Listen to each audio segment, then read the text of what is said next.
এই যে এই যে ভুট্টার কাজ করতেছে, এটা হচ্ছে আমার বান্ধব জামাই। এই যে এটা মাঠ, এটা আমাদের বিশাল মাঠ।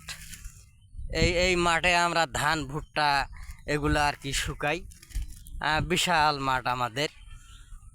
এই যে আমবাগান এই মাঠের নামে আছে। হ্যাঁ দেখেন বিশাল মাঠ। হ্যাঁ অনেক সুন্দর মাঠ, জায়গাটা অনেক সুন্দর লাগে। হ্যাঁ আপনি কিছু বলবেন, একটু কিছু বলেন। আপনি এখানে কি করতেছেন? ভুট্টা শুকাচ্ছি আমি। ভুট্টা এগুলো কি আপনার নিজের ক্ষেতের নাকি? আমার নিজের।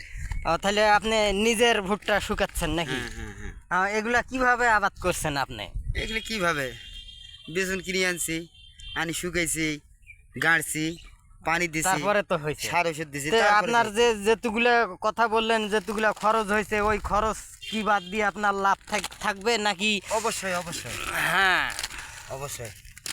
দেখেন গাইস, আসলে বিশাল বিশাল বিশাল জিনিস এগুলা। এই দেখেন, হ্যাঁ এগুলো আসলে দেশের উন্নতির এগুলাই দিয়েই হয়। অনেক দিক দিয়ে বিস্কিট হয়, বেসন হয়, ভুসি হয়, বহু খাদ্য তৈরি হয় এগুলা দিয়ে। ধন্যবাদ।